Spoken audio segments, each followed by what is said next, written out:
Sorry, everybody out remote. I just turned on the audio. I'm an asshole. Too many things, trying to do click too many buttons at one time. Okay, so continuing on our journey around the world. So everybody can see still and hear. Okay, so now we're moving on to Africa and to a vast plateau in southeast Algeria. So Tafilini and Agir, a national park and UNESCO World Heritage Site. So the bee-headed mushroom man, Matalim Amazar, is painted on a large grouping of cave paintings dating back about 7,000 to 9,000 years ago. And so Earl Lee, in his book, From the Bodies of the Gods, Psychoactive Plants and the Cult of the Dead, explained this imagery. It refers to an ancient episode where the mushroom shaman was buried with his clothes, and when unearthed, sometime later, his body was covered with tiny mushrooms growing from his clothes.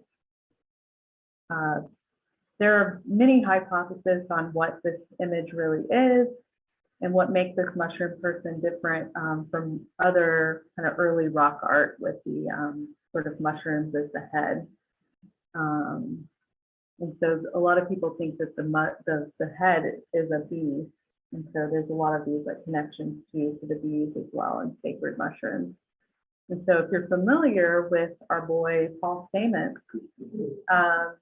he also tells the story of the bee mushroom man when talking about the discovery of some of his research and trying to find a solution for colony collapse disorder, which is really, because of our monocropping, it's due to like our monocropping and the way we do agriculture here. And so by observing and trying to interpret early art in nature, we can dig deeper to try to understand what our ancestors knew about the relationship between fungi and bees. And we'll watch this short video of Paul talking about some of his research.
I, yeah, and that was, video was from 2, 3 years ago, so there's definitely more advances and stuff out there you can read about that particular research. So moving on to Egypt, to about 5,000 years ago when pharaohs ruled, the ancient Egyptians called mushrooms the son of God and the plants of immortality because they did not have seeds and grow like plants. They believed that the storm god Set created them by hurling lightning bolts at the earth. And so hieroglyphs carved some 4,600 years ago depict Set, the storm god, giving mushrooms to a pharaoh. So you kind of see the cap a little upside down.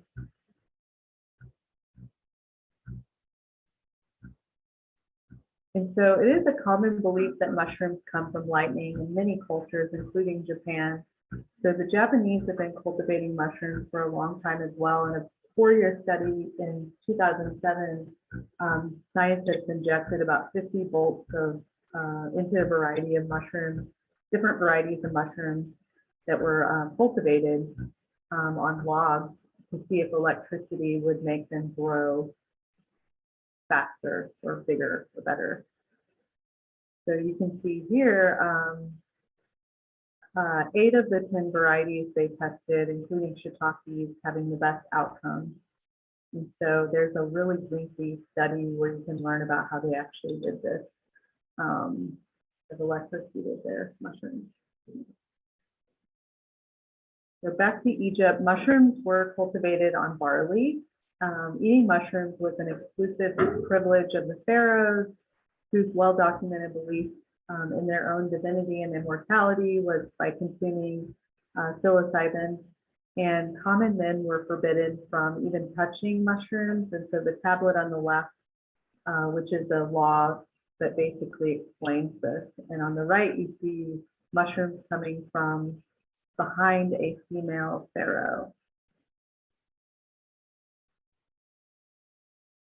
So the pharaoh Khufu, who built the Great Pyramid of Giza 4,500 years ago, loved truffles and made sure the royal table was always supplied with this rare desert-born fungi. And so this same desert truffle is mentioned in the Quran. So desert truffles run about $20 a pound in the Middle East, and I don't see them much here, and I've been curious if they grow in deserts in the United States, but we recently had a foray in East Texas, and there was an Iranian family that goes to Iran to do truffle hunting every May. I believe that's when the season is. It was really fun to talk about desert truffles. And so the oldest Egyptian writing, the pyramid text, it referenced an unknown red and golden plant used in sacred rites. And in the Egyptian Book of the Dead, they call it the food of the gods, or celestial food, the flesh of the gods. And scholars who have studied this closely believe it to be in reference to Amanita muscaria. And some believe that the ankh is even a symbol for mushrooms. And so mushrooms can be found all over Egypt in old architecture, in Mushrooms and Mankind. James Arthur says the pillars of tombs in ancient Egypt are shaped like giant mushrooms. And here is a wall relief of a mushroom basket in the temple of Hathor, and a mushroom relief in the Idu temple, and also a pillar that looks like a stand out in oysters at the temple of Philae.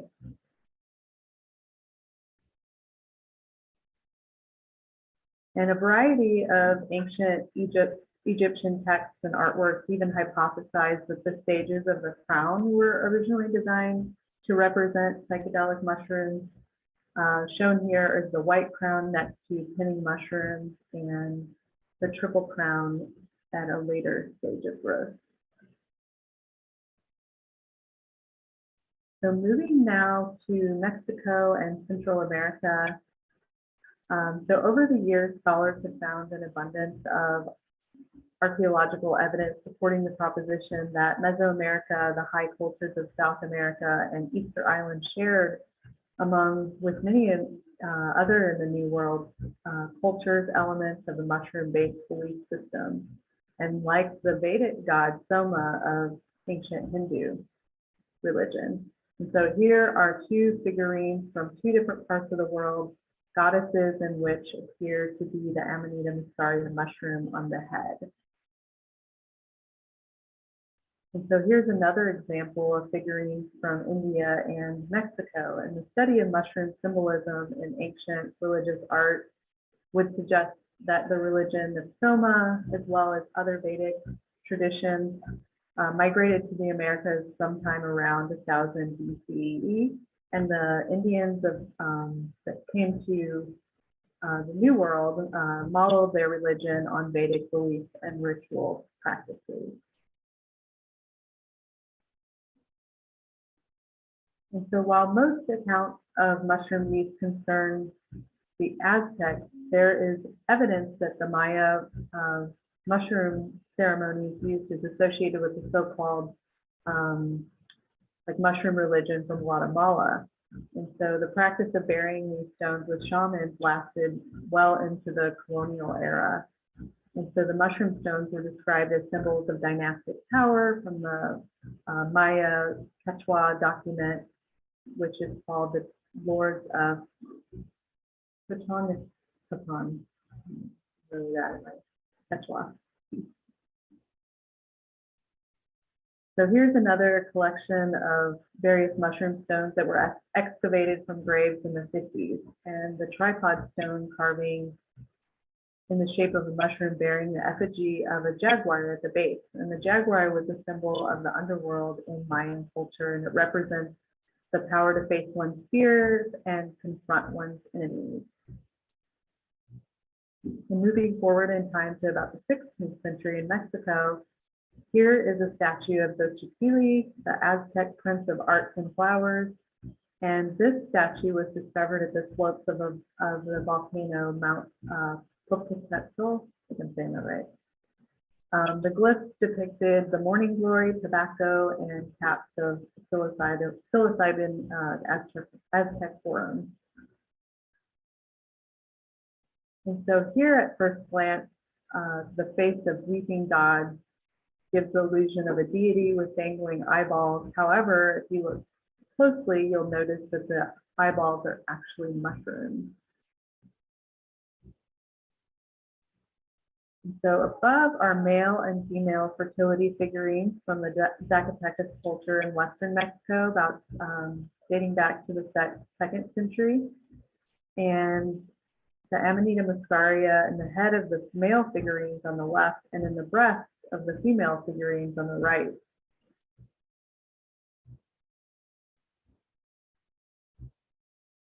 And so here's three similar but distinct Zacatecas figurines from the 2nd century as well. All three are encoded with the Amanita muscaria mushrooms as female breasts. So understanding the mushrooms representing eternal life, does this symbolism signify life? Question mark? Yes. This Mayan figurine represents the bearded gnome wearing a hat that is believed to be an upside down or inverted Amanita muscaria mushroom. And this is actually from the Princeton Art Museum. And so in Mesoamerican mythology, the dwarf is related to Quetzalcoatl and guides the dead to the underworld. So now we're moving to Peru, to pre-Columbian time, where many indigenous cultures lived for thousands of years before the Spanish arrived. So they worship the sun god, Incu, and Pachamama, the earth god. And so this is a mirror of a Chimu shaman holding mushrooms in both hands. And so this ceramic mask depicts the transformation of a human into a half human, half jaguar deity. And it was made by the ancient Olmecs as early as the 1200 BC, and Amanita muscaria mushroom is encoded into the head and nose on the human side.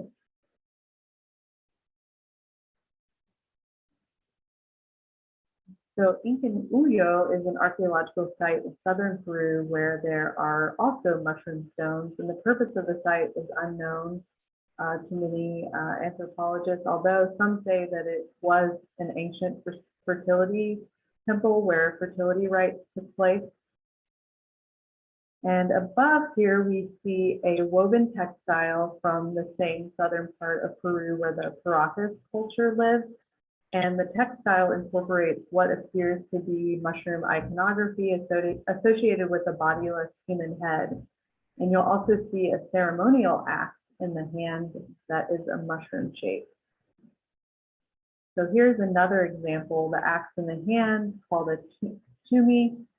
It's both a tool and a symbol representing mushrooms, which was used in the rite of human sacrifice to appease Pachamama, the goddess of the earth.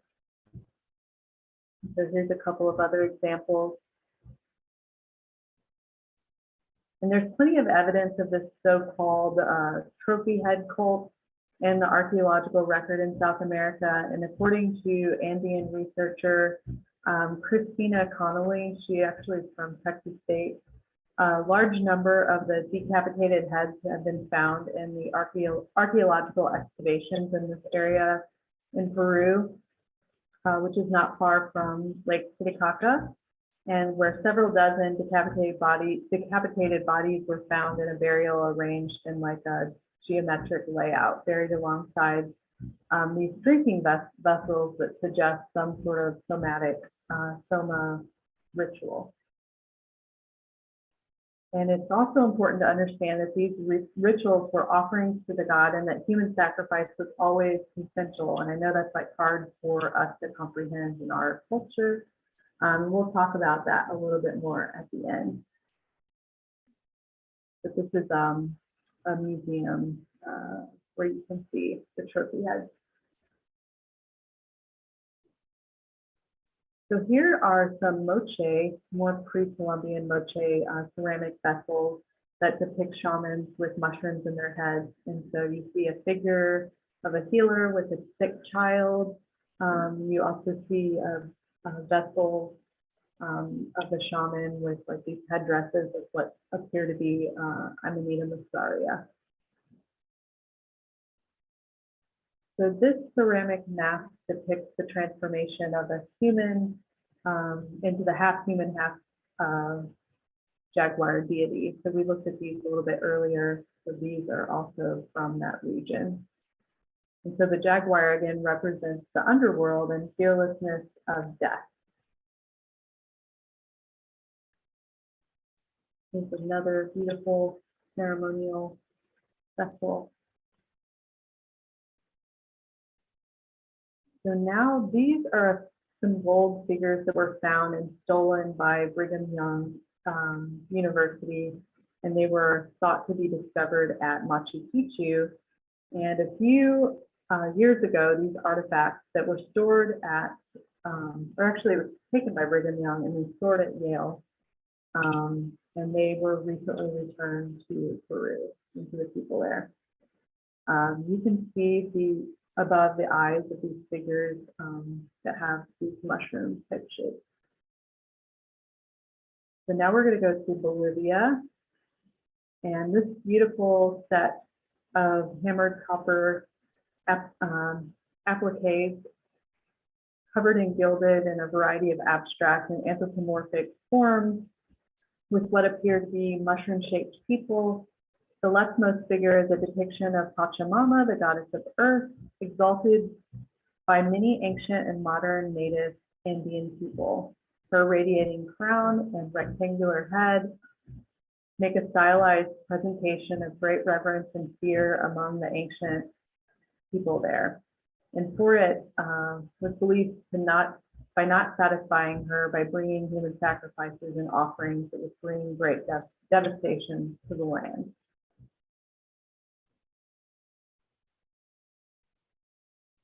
So the Incan valued gold among all other metals and equated it with the sun god Inki. And gold was commonly used in artifacts from funerary ware, jewelry, building materials, and of course sculptures of deities. And here's a few examples of the mushroom deities from this region.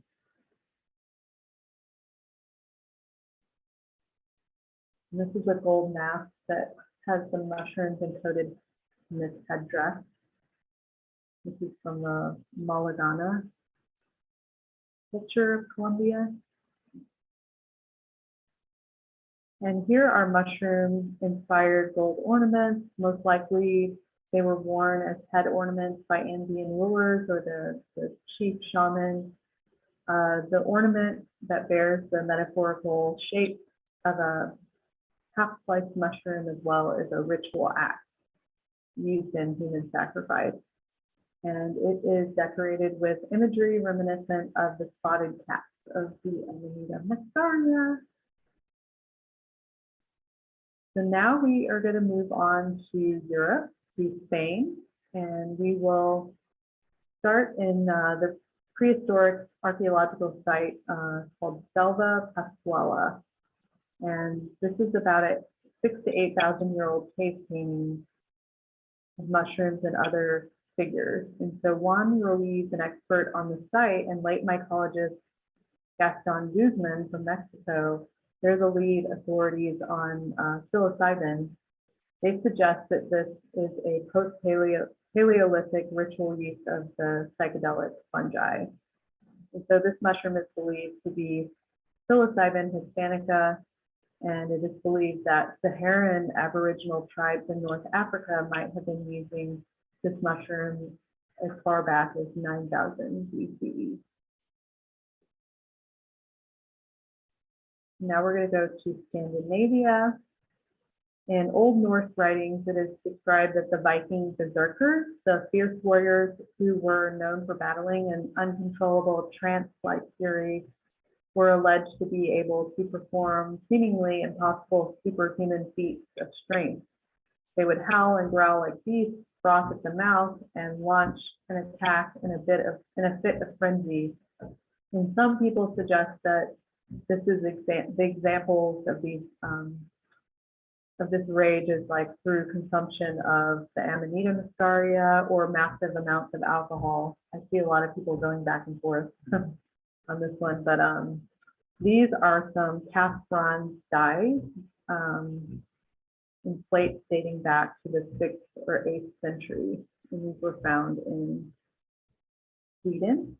And here's a collection of old Viking swords with what appear to be mushroom shapes as handles. It's a good shape for a handle. Here's a bunch more. So now we are going to Crete. Here we find evidence of mushroom use in the Lucianian mysteries, and this is an annual event that lasted 10 days and ran for about 2,000 years. Oops, go back. This might be because the agrarian ritual and rites were kept secret among the members, and so influential philosophers such as Socrates, Plato, and Aristotle took part in these secret religious rites. And since the mystery involves visions and conjuring an afterlife, some scholars believe that the power and the longevity of the Lucianian mysteries came from the use of psychedelic drugs. On the vine, it appears to be dotted mushroom shapes of dots. You will see more of this pattern, what appears to have mushroom shapes rather than plants.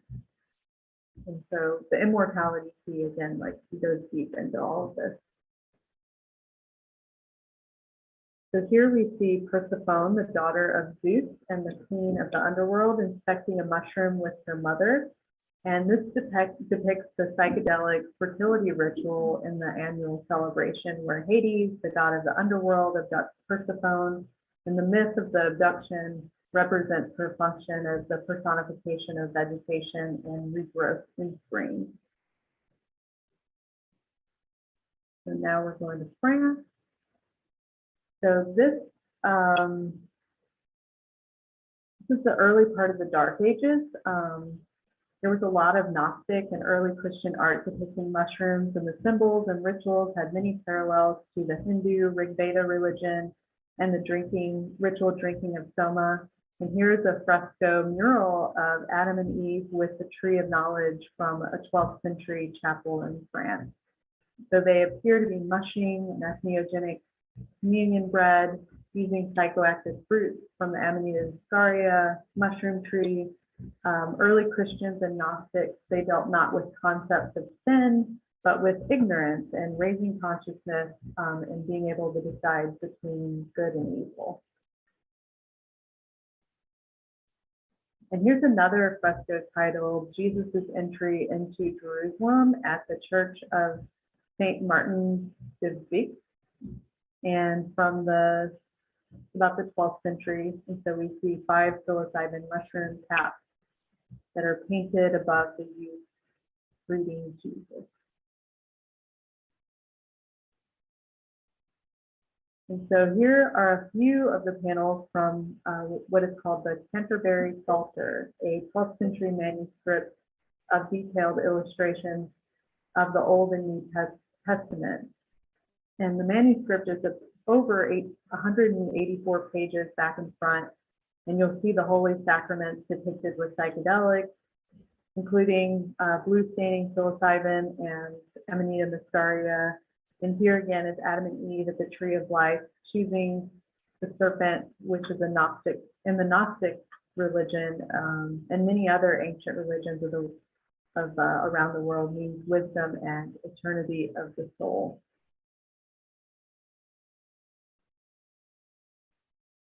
Here we see a panel of various depictions of Jesus, some with mushrooms on the right. And dozens of pages display versions of this stylized tree with a blue trunk, perhaps depicting how mushroom fruit from mycelium. Often the mushroom trees are integrated into dramatic scenes showing humans interacting with angels and demons. And so here's some of these scenes of Christ with his apostles in a sort of apocalyptic and psychedelic scene. A lot of details. It's a good time. So here we see Christ offered mushrooms by an altered shaman in a mushroom grove. In the center is the famous illustration of a shaman in Siberia produced by the Dutch explorer in the late 17th century. It is the earliest known pictorial description of a Siberian shaman to have appeared in Europe and popularized this term. To the right, you see an actual photo of a Siberian shaman. And through time, Gnostics were persecuted and their beliefs were considered heresy once the Catholic Church started to rise in power.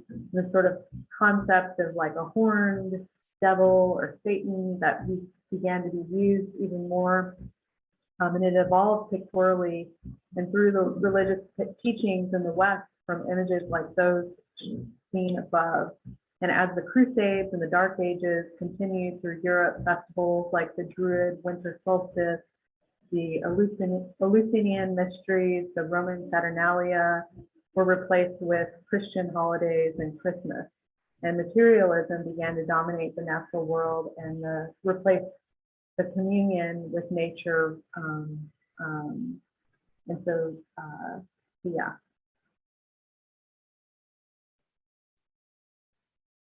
You can actually buy this psychedelic Bible online as well. The manuscript was originally published by Cambridge in 1999, and it was devoid of all of the psychedelic imagery. And then in 2002, a Spanish publishing company published the exact copy of the Psalter, and it even included all the dust and blemishes on the document to prove its authenticity. So this is another recent book that came out on this topic if you want to dig into it a little bit deeper. So Saint Nicholas of Bari was an early Christian bishop of the ancient Greek maritime city of Myra during this time in the Roman Empire, and his reputation evolved because of this legendary habit of secret gift giving, and it gave rise to the traditional model of Santa Claus or Saint Nick. And the question is Saint Nick based on this sort of shamans of Siberia and other parts in Scandinavia with the Sami people? And there are many motifs and colors that look very similar. And to add to the controversy, there's even more depictions of Saint Nicholas of Bari which appear to have dark skin. And so there's been a lot of questions through time of like, the origins of Santa Claus. So here's some statues in the Cathedral of Santa Maria Assunta in Italy. And there's another one from Russia and another one from another region in Italy.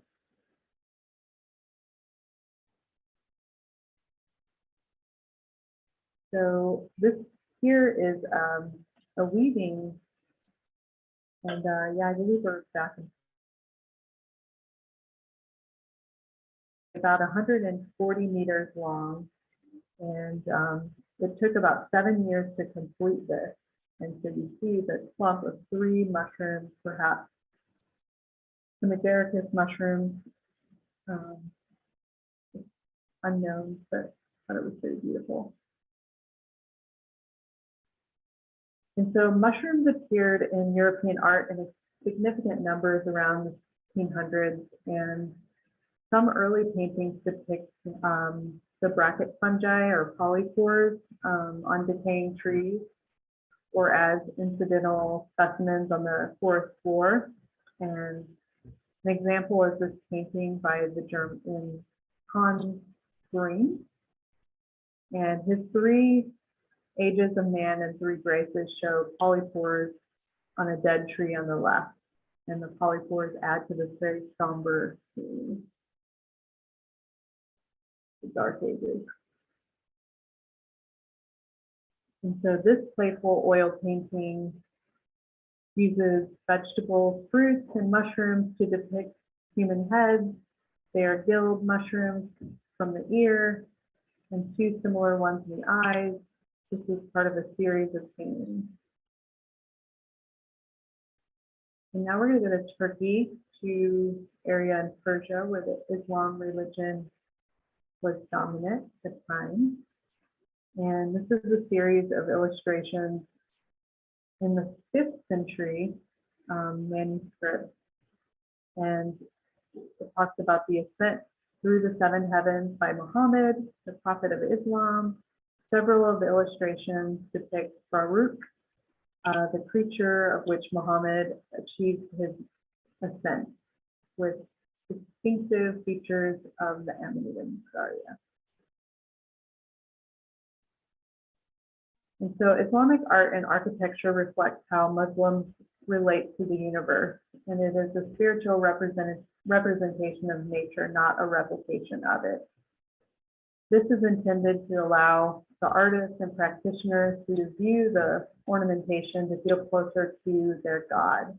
And Islamic art and architecture is often called psychedelic in nature. These are some really beautiful pictures from various places. So both art and architecture from the Islamic world feature vibrant colors and intricate geometric patterns, much like kaleidoscope patterns that one might see in a psychedelic experience.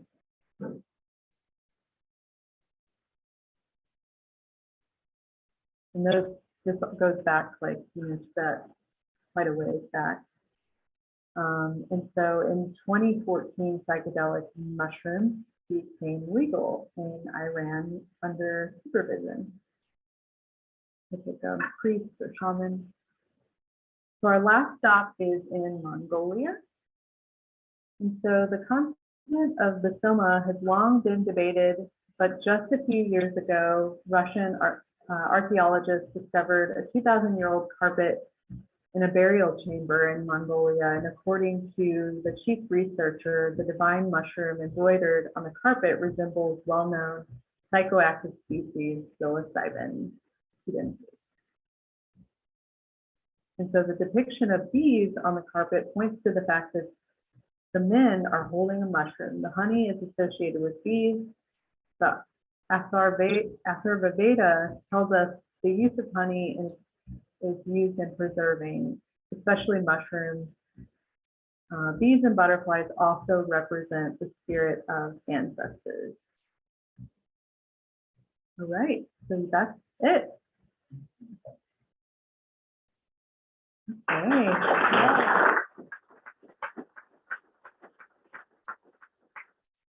Yeah, we have some time for questions. And I also posed some questions that came up to me, like as I was kind of doing this study on my own, that we can talk through as well, that I think are important points. But yeah, just I guess raise your hand. And I'll be looking online as well for questions that people might have.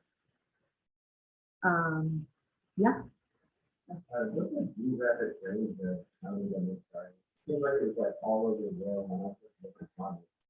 Yeah, like definitely north, the north and southern hemispheres have them. In Texas, we have a variation, like there's muscimol in them, but it's not like the Amanita muscaria. So if you go to East Texas, where there's a lot of conifers, you can find Christina, and there's a couple of other species, but you'd have to go all the way to Colorado and maybe even Arkansas and the Ozark Mountains to be able to find Amanita muscaria. That's probably the closest. And if you're curious, because I know this is talked about a lot, we actually had a talk with Dr. Kevin King last year, I think December, where he gets into the medicinal use, like modern medicinal use. And there was a lot of chatter, lots of people sharing how they use it in medicinal ways. But yeah. Yeah. Yeah. So yeah. So let's go in order, that way I don't have to jump around in the slide. So one of the questions I had, what is the significance of mushrooms above the head as a figurine in the cave drawing? Does anybody want to like throw out kind of their theories on that? And you don't have to. I don't want to put anybody on the spot, but if anybody feels strongly about it.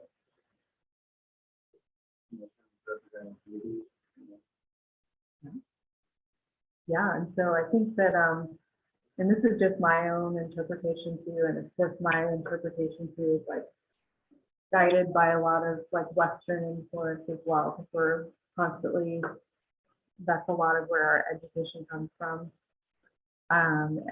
I feel that it is a, like they're trying to, like our ancestors are trying to tell us about something about how we're connected to this, how we are sort of mushrooms too. And genetically now we're learning that a lot of our DNA, we're more closely related to fungi than any other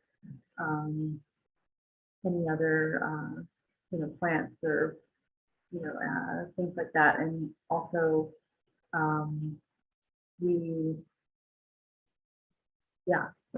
in our microbiome, even like we're learning that we have more fungi, bacteria, these sort of things than we do actual human cells. But I don't think they were communicating, our ancestors weren't communicating that. It was like something a little more connected. And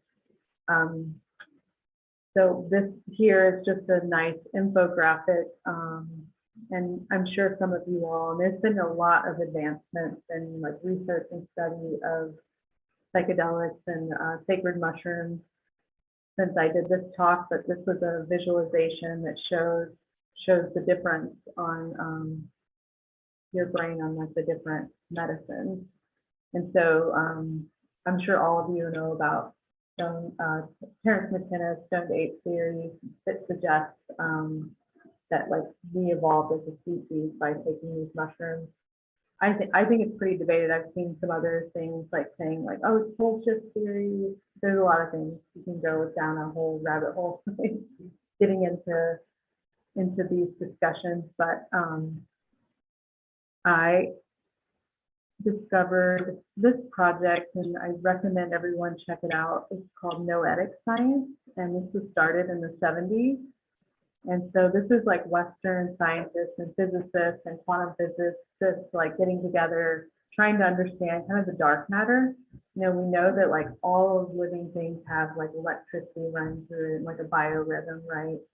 We just don't know how to measure that. We don't know what that means. We don't know how these things communicate. Like our study of neuroscience is very much rooted in looking at like brain cells, but we're starting to learn that plants and insects, they communicate in different ways that we just don't even know how to measure at our level of science. And so this project has been going on since the 70s, and you can look at some of the things that they're doing to use what are called like random number generators, where they look at like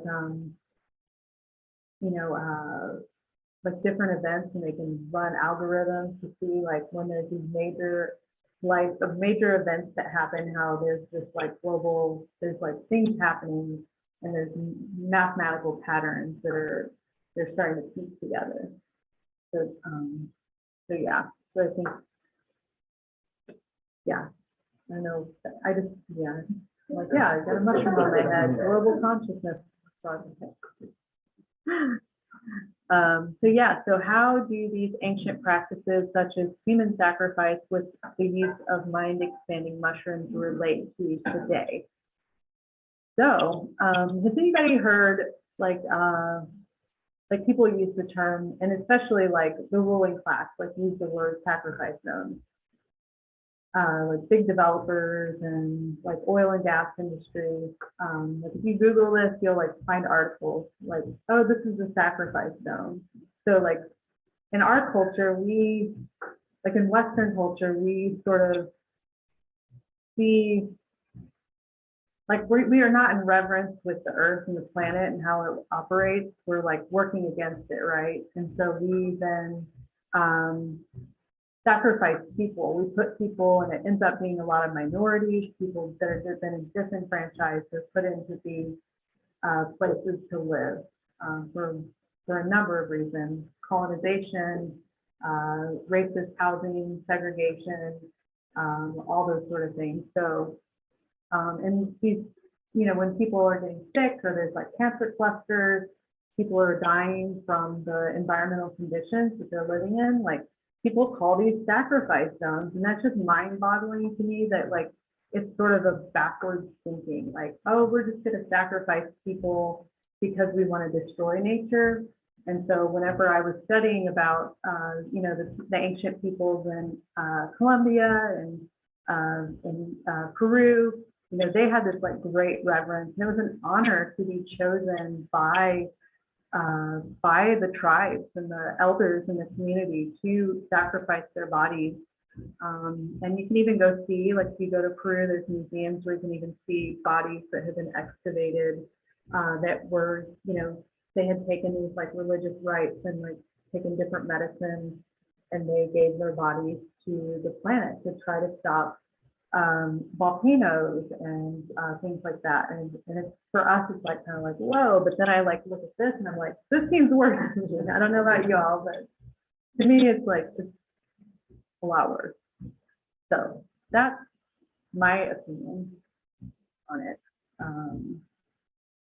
So yeah. And so what can we learn from early cultures and how they treated death?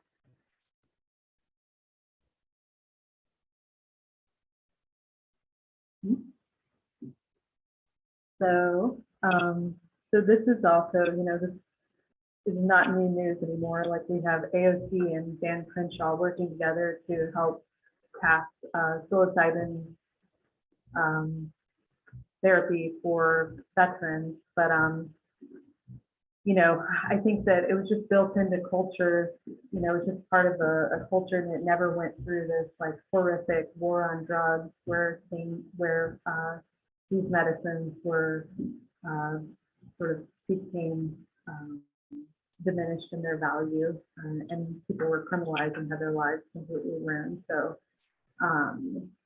it's something, there's a lot of work to do. So like decriminalize nature, but also I think that we just have to respect how people have used it in the past.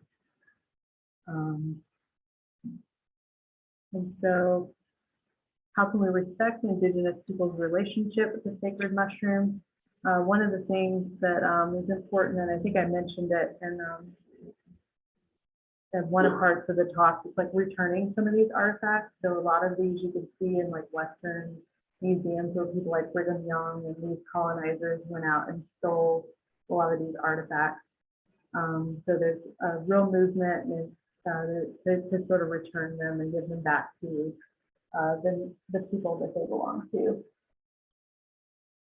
So yeah, I think that's it. And there's a lot of other books and things out there, just even on travel. Like if you travel, you learn more about sacred mushrooms and plants. It's very important to be respectful. And a lot of people have differing opinions on that, but it's something to be mindful of when you're visiting another country, or you learn about their life ways and traditions. So yeah, that's all the discussion points I have. Yeah. Oh yeah, so that's where I have. These are the books that I mentioned throughout. Some of them go back to I think Soma, I think, goes back to the 60s, I believe. It's very controversial at the time. You can even find some old videos of John,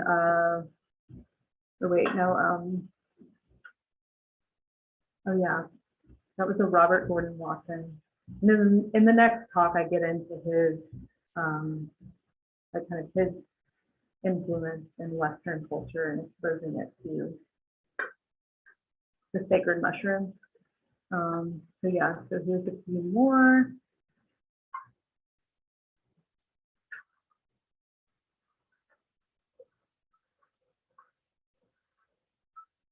And then, yeah, a few more. And then these are new books that have come out, and one that doesn't come out till next year that I can't wait to read, which is The Flowering One by Sophia Strand.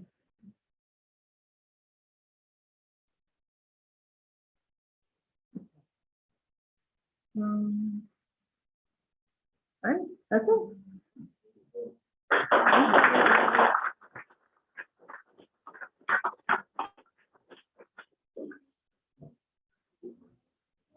Right.